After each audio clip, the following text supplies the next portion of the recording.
Architechnicienne, architecnicien, bonjour. Aujourd'hui, on va faire 5 objets, 5 expertises rapides. Voilà, déterminer une date, une fonction, des caractéristiques importantes d'un objet, pouvoir identifier si au premier coup d'œil il y a de la valeur. C'est un exercice à faire sur lequel il faut s'entraîner. Donc, chers amis, c'est parti.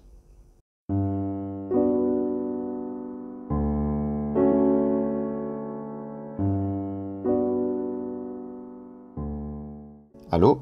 Allô? Allô?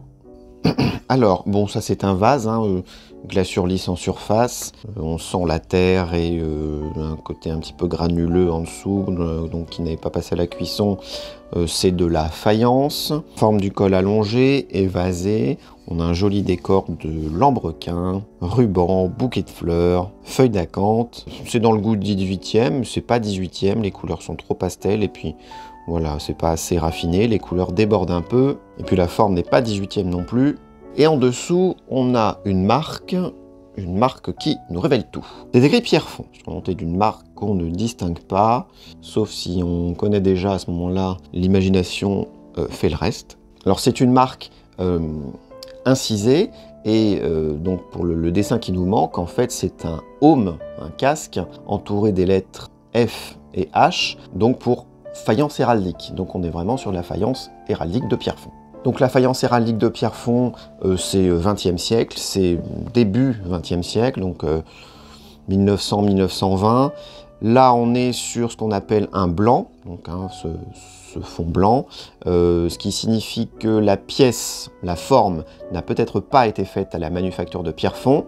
En tout cas, le décor, oui. Alors la céramique héraldique de Pierrefonds, c'est une petite spécialité dans la manufacture. C'est-à-dire qu'on connaît surtout cette manufacture pour ses grès d'art, un peu comme Nancy, en Lorraine, voilà toute cette zone, comme on faisait à l'époque. Mais du coup, ça signifie qu'il y a assez peu de pièces et voilà, ça ajoute un peu de rareté. La manufacture de Pierrefonds, elle a fonctionné pendant tout le XXe siècle, pas avant, pas après, mais voilà, on trouve surtout des grès. Les prix pour cette faïence sont très variable, ça peut aller de 100 à 400 euros. Là, on est quand même sur une pièce qui est assez grande, blanche, décorée, très décoratif. Voilà, elle n'a pas beaucoup de défauts, cette pièce. Pour un bouquet d'œillets, de roses, de lilas, évidemment. Mais oui, un bouquet de lilas. Et voilà, donc je dirais entre 250 et 300 euros.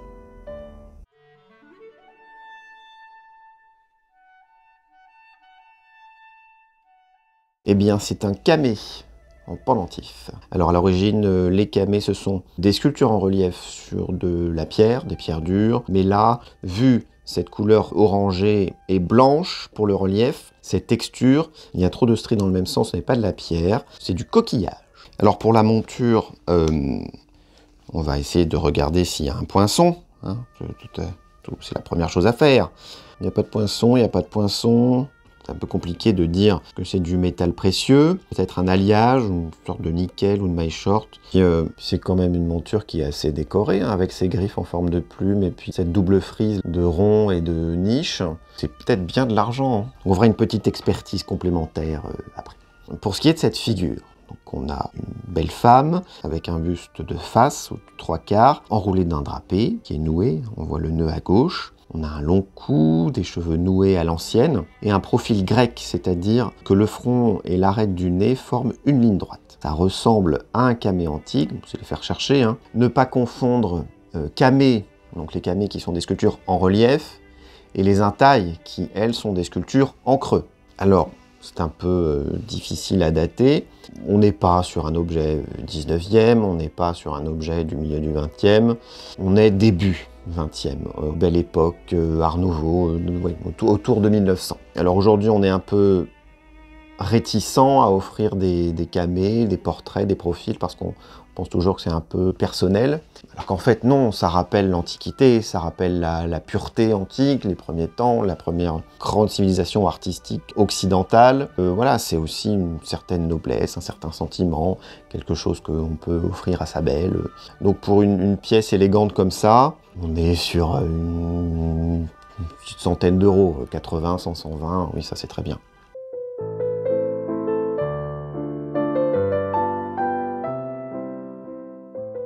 Oh, on a déjà vu ça, on a déjà fait l'expertise d'un certain service de bohème en vidéo. C'est un vase en verre, parce que ça ne chante pas tout à fait correctement pour être du cristal. C'est un vase donc caractéristique du style de bohème, avec un décor gravé overlay, c'est-à-dire qu'on fait le vert, on met cette couche de rouge, et après on grave le décor. Toutes les petites stries que vous voyez, ça indique un décor industriel. Et donc on a des figures tout à fait charmantes, quelque chose d'un peu bucolique, on a des écureuils, on a des renards, je suppose, des éventails, des petites pagodes, des ponts. Non, c'est un petit kiosque au bord de l'eau, ça fait très très anglais, hein, avec voilà, des parties qui rendent transparentes, des parties qui rendent mates. Alors la facture est clairement industrielle, on est début du XXe siècle, avant 1930, bah oui, ça a 100 ans, hein. C'est fou ce que le temps passe vite. Et puis 3 égrenures, il y a quelques rayures de voilà d'usage, hein, ça c'est le temps aussi qui passe, mais c'est vraiment pour dire quelque chose. Alors, si c'était du cristal, ça vaudrait plus cher. Voilà, là pour les amoureux de la nature, ceux qui font des promenades et qui ne savent pas où mettre les petites fleurs qu'ils prennent sur leur chemin, très esthétique. C'est très facile aussi de se constituer une collection avec ce genre de pièces, donc sur le verre, le cristal de bohème, pour l'époque, pour la qualité, pour le style et parce que le rouge c'est bien, 40-50 euros.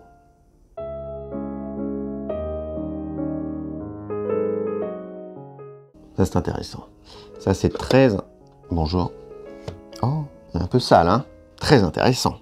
Très, très intéressant. Alors, pas tant pour l'objet que pour l'époque, a priori, sur laquelle je peux la positionner. Alors, c'est une boîte à gants. C'est marqué dessus. C'est une boîte à gants en bois. Elle a un peu subi, il manque une arête, 2 arêtes de plaquage ici. On va pouvoir retaper un peu ça, hein. Ça, il n'y a pas de souci. En bois de couleurs, 2 bois différents. Ce bois brun marqué avec des veines noires palissandre et un bois clair. Une marqueterie de bois clair pour les lettres, pour les rinceaux, pour le devant de la boîte à gants, donc l'entrée de serrure. Elle est où la clé? Il n'y a pas de clé? Bon bah il n'y a pas de clé. Il va falloir la nettoyer, la cirer, parce qu'elle est un peu morflée, c'est dommage. Alors, elle s'ouvre sur le devant, c'est une boîte à gants, donc on met ses gants. Alors ce qui me gêne un peu, voilà, c'est ça, c'est que la boîte se lève quand on l'ouvre entièrement. Ce qui fait que du coup, ça frotte forcément sur cette partie-là, ce qui fait que si ça frotte, ça s'use. Et du coup, je me demande si on peut pas mettre des tout petits pieds, un peu élégants, qui voilà, permettraient d'ouvrir la boîte sans forcément qu'elle se dégrade davantage. Alors en soi, c'est beaucoup plus intéressant que ça n'en a l'air. Donc les filets de rinceaux, les fleurs, ce style de calligraphie, ce blason autour de l'entrée de serrure, c'est pour évoquer les styles anciens. Donc en l'occurrence le XVIIe siècle. Donc on reprend pendant la période de la Restauration, 1815 jusqu'à Louis-Philippe. Tout est en bois, les encadrements de mise en valeur sont en bois et pas en laiton. Il n'y a pas d'incrustation, pas d'os, pas d'ivoire, pas de nacre. Ce n'est pas Napoléon III ou fin de siècle. Et surtout, cette marqueterie de bois clair sur bois sombre, c'est caractéristique de la production de style Charles X. Quand on retourne la boîte, on voit un assemblage ancien, donc ce n'est définitivement pas 1900, il y a de fortes chances du coup pour que ce soit d'époque Charles X. Donc on est en 1830. C'est la Restauration, les bois clairs sont à la mode, d'ailleurs l'intérieur c'est un bois jaune, c'est pas un bois clair, la marqueterie est en bois clair, l'intérieur est en bois jaune, avec cet aspect un peu satiné comme ça peut être un bois de citronnier. Ça tendrait à confirmer cette datation. Alors sur le marché de l'art, ce type d'objet, il va falloir un peu le retaper, le cirer, le protéger. Peut-être voilà, le surélever avec des pieds, ce serait vraiment joli. Mais il y a quand même un ordre de prix qui est assez régulier, entre 120 et 150 euros. Voilà. Moi je l'aime bien, moi j'aime beaucoup cette boîte à gants. Si je la vends pas, je la garde. C'est une nouvelle valeur sûre, Charles X.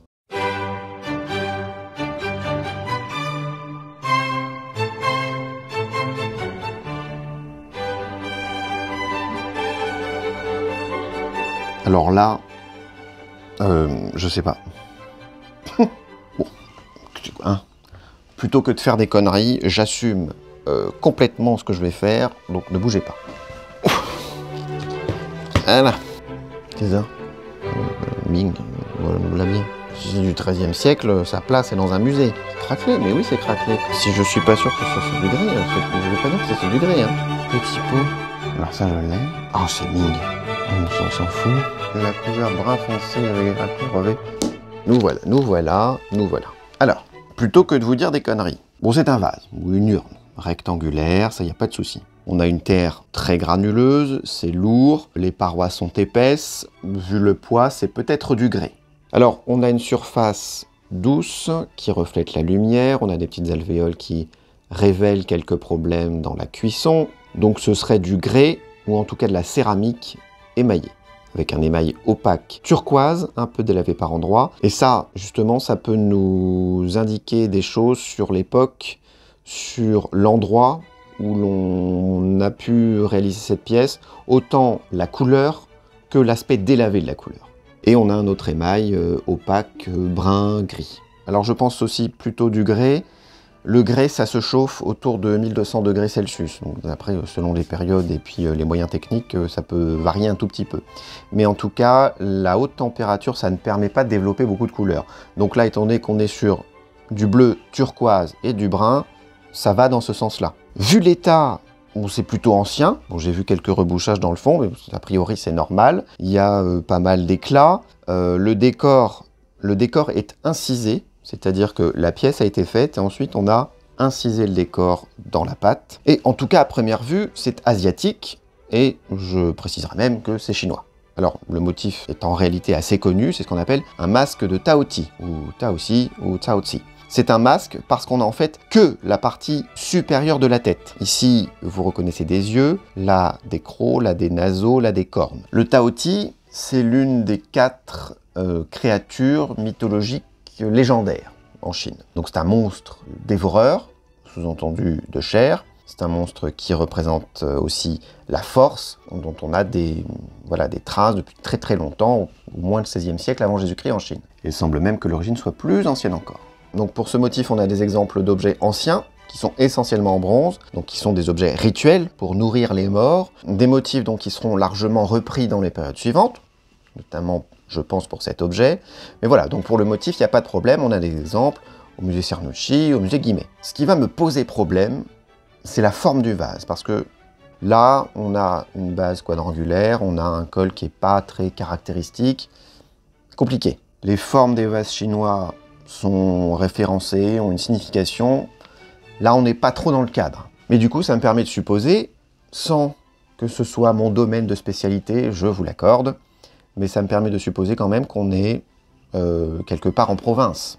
Ça peut être un vase d'usage, de décoration, un vase funéraire, ce qui collerait d'ailleurs avec le motif, que initialement c'était un motif utilisé dans un cadre rituel et funéraire. Alors les chaudrons rituels étaient plutôt rectangles, donc là on est sur du rectangle, mais on est sur de la céramique et pas du bronze. Alors la céramique, c'est quand même un gros avantage d'être moins cher et plus facile à travailler pour son esthétique. Donc si vous voulez, on est cohérent, mais il va falloir rester prudent.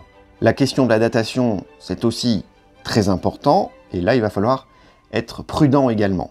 Là, c'est la couleur et les caractéristiques du motif qui vont nous orienter. Le grès émaillé turquoise, c'est vrai que, par comparaison, ce qu'on trouve, ce n'est pas archaïque. On en trouve sous la dynastie Qing, donc à la fin du XVIIe siècle. Mais les objets qu'on va avoir vont être d'une toute autre qualité. Là, par rapprochement, on est plus sur plus ancien que la période Qing, plutôt la période Ming. Donc là, on n'a clairement jamais eu plus ancien sur Arcotech. Alors on se méfie aussi des faux. Alors quand on fait des faux, on essaye de faire de la qualité qui se voit pas. C'est-à-dire que, bon, là je vois des rebouchages, je vois des éclats. Quand on fait un faux, il faut faire de la qualité pour qu'elle puisse se vendre, quand même cher. Là, a priori, si on a voulu faire un faux archéologique, c'est pas sur le marché, quoi. C'est très peu probable. Alors du coup, vase Ming, a priori en étant prudent et sur des premières recherches, motif de Taoti, grès, émaillé, turquoise et brun. On est facilement hein, sur plus de 500 €. Mais voilà, là je dis ça, c'est vraiment pour vous donner un prix tout de suite maintenant. Voilà, donc j'ai essayé de faire au plus vite. Ce qu'il faut faire vraiment, c'est essayer d'isoler des caractéristiques. Vous avez un objet dans son ensemble, il faut déterminer une matière, il faut déterminer un style, une esthétique, et après ça, vous pouvez faire des opérations, déterminer une date, puis une estimation. En tout cas, j'espère voilà, que vous pouvez retenir quelques petites choses. Je fais ça de façon très humble. J'espère que cette vidéo vous aura plu. N'hésitez pas à la commenter, à la partager, à vous abonner à la chaîne. C'était Nicolas pour vous servir et j'espère vous revoir très bientôt sur Arcotech.